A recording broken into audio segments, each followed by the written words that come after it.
People are obsessed with being seen. They chase recognition like it's oxygen, desperately trying to prove their worth to a world that doesn't care. They speak loudly, act boldly, and perform endlessly, hoping someone, somewhere, will validate their existence. But what they fail to understand is simple. The louder someone is, the more they reveal. Every word, every reaction, every emotional outburst becomes data, and data can be used.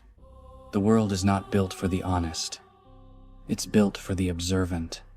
While others waste energy trying to be acknowledged, there exists a different kind of individual, the one who watches, listens, and learns. The one who doesn't need attention to gain power. Because true control doesn't come from being seen, it comes from seeing everything. There is a unique advantage in being underestimated. When people think you are average, they stop analyzing you. They lower their guard. They exclude you from their list of threats. And in doing so, they hand you something invaluable: freedom. Freedom to move without resistance. Freedom to act without suspicion.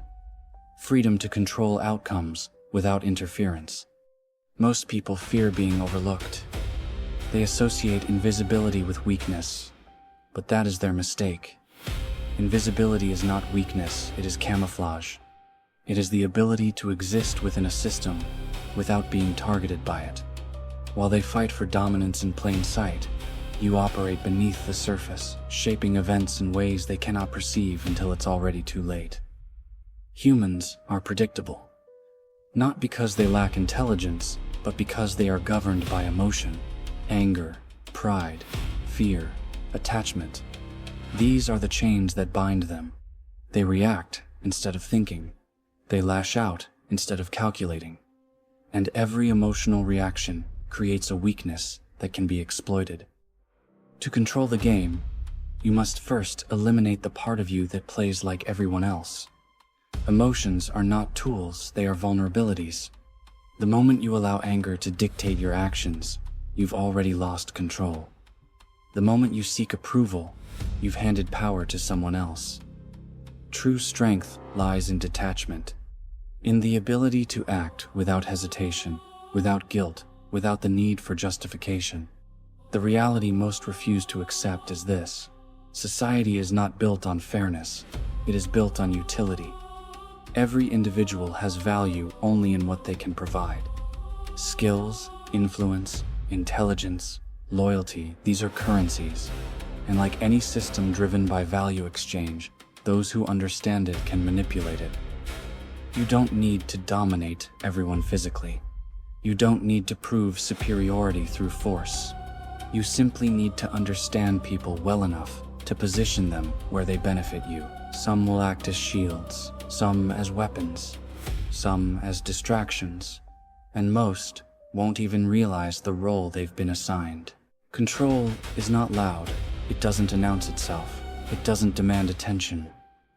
Real control is subtle.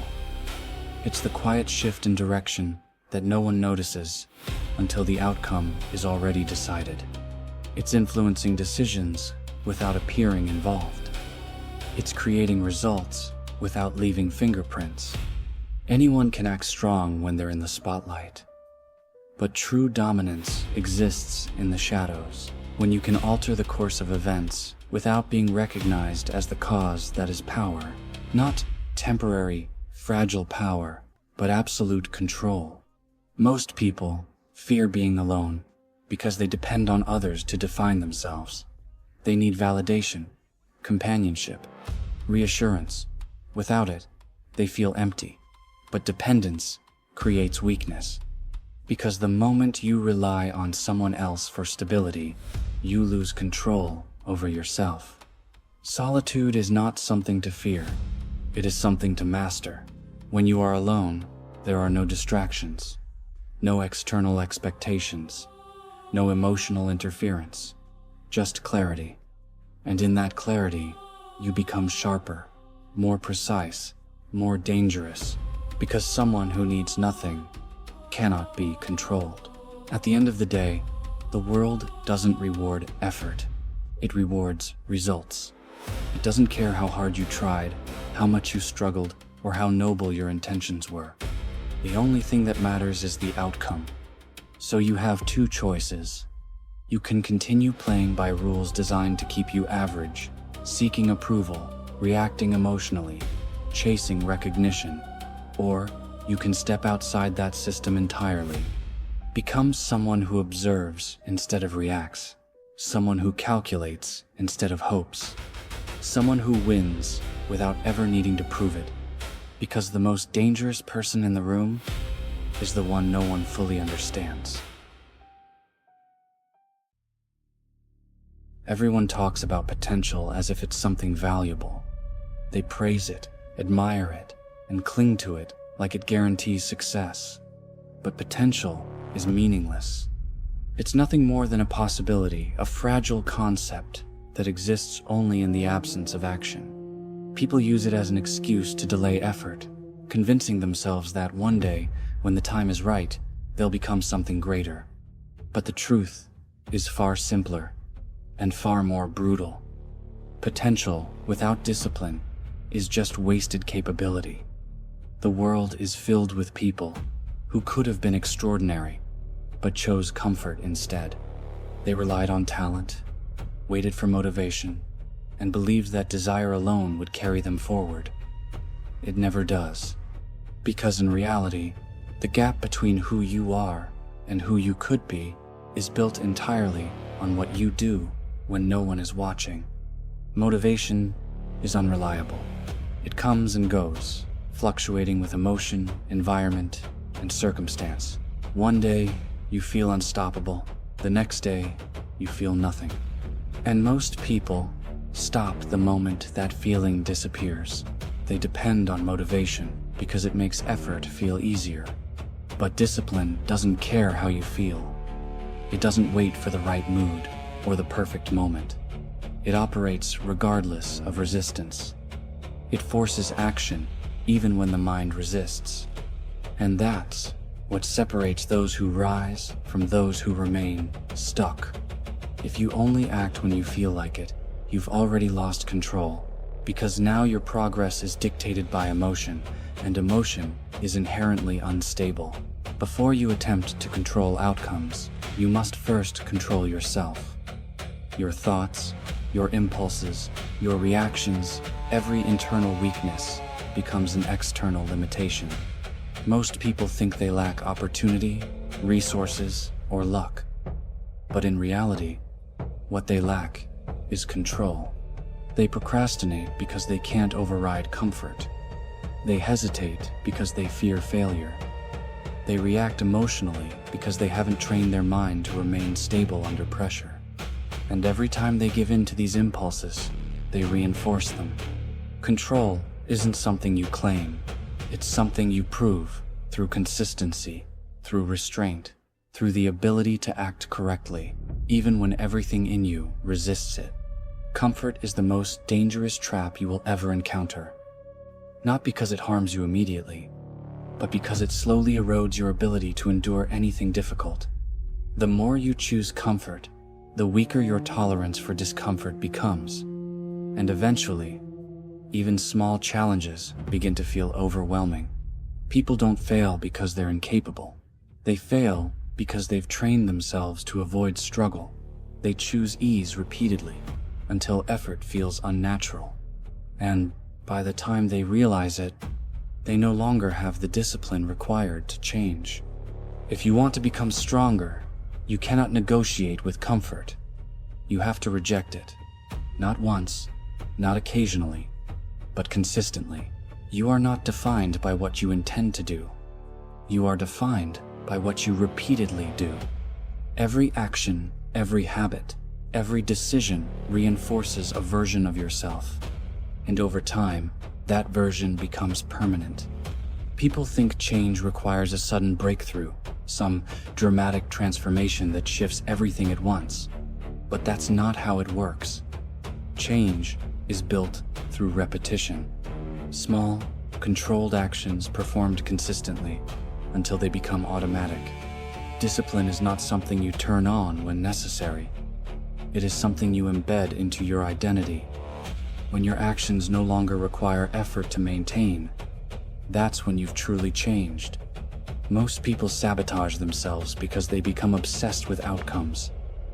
They focus so much on winning, succeeding, or being recognized that they lose control over the process. And when results don't come quickly, frustration sets in. But obsession with results creates instability. It ties your mindset to something you cannot fully control. And the moment things don't go your way, your performance drops. True discipline requires detachment. You focus on execution, not outcome. You refine the process, not the reward. Because when your actions are precise and consistent, results become inevitable. When you master discipline, something changes.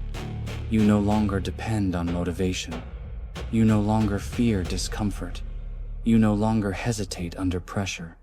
You become consistent, regardless of circumstances. And that consistency creates something rare: reliability.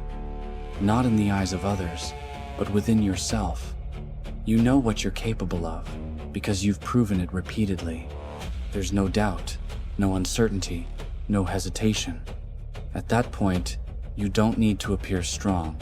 You don't need to prove anything, because your actions speak with precision, and your results speak for themselves. In the end, this isn't about becoming better than others.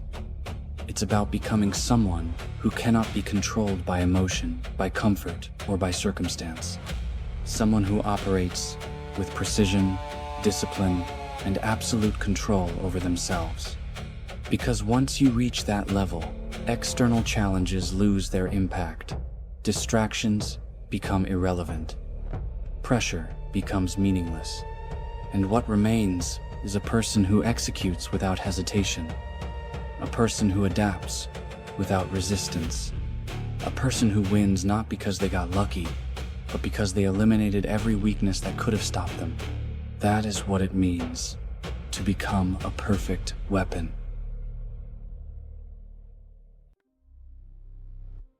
The world is not stable. It never has been. Yet people desperately try to treat it as if it is clinging to routines, beliefs, and identities as if they are permanent. They build comfort around predictability, convincing themselves that what works today will continue to work tomorrow. But reality doesn't operate that way.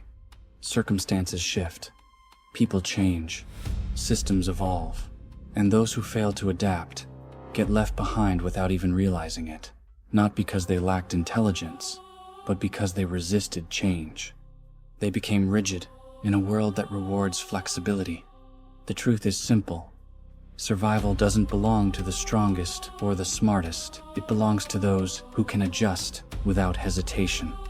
Most people define themselves too early. They decide who they are, what they're capable of, and where they belong, and then they stop evolving. They trap themselves inside a fixed identity, repeating the same behaviors, making the same decisions, expecting different outcomes. But identity is not something you discover. It's something you construct. And if you're not actively reshaping it, you're limiting yourself without realizing it. The moment you believe this is just who I am, you've already created a ceiling. And ceilings are limitations that others will exploit. Every environment operates on a system.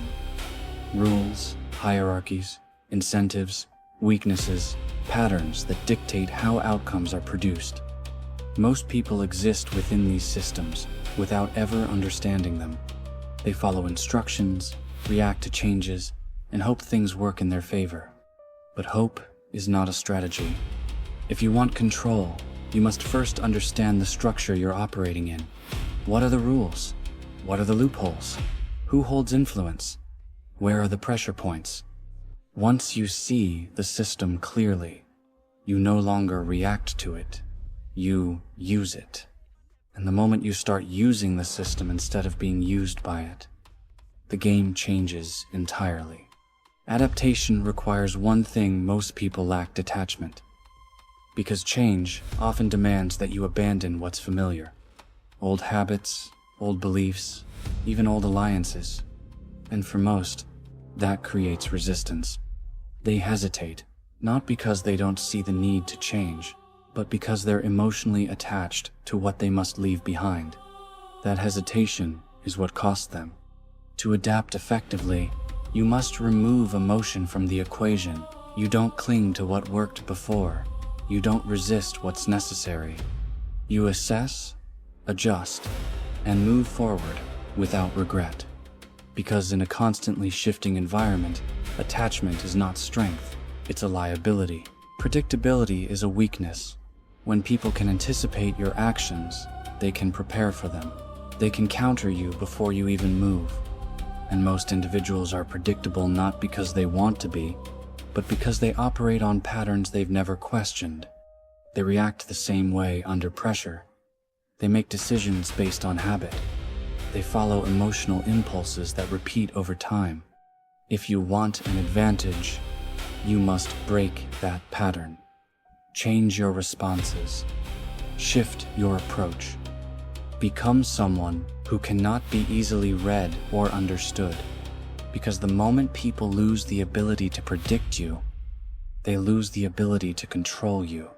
Pressure reveals truth. Not the version of yourself you present to others, but the version that actually exists.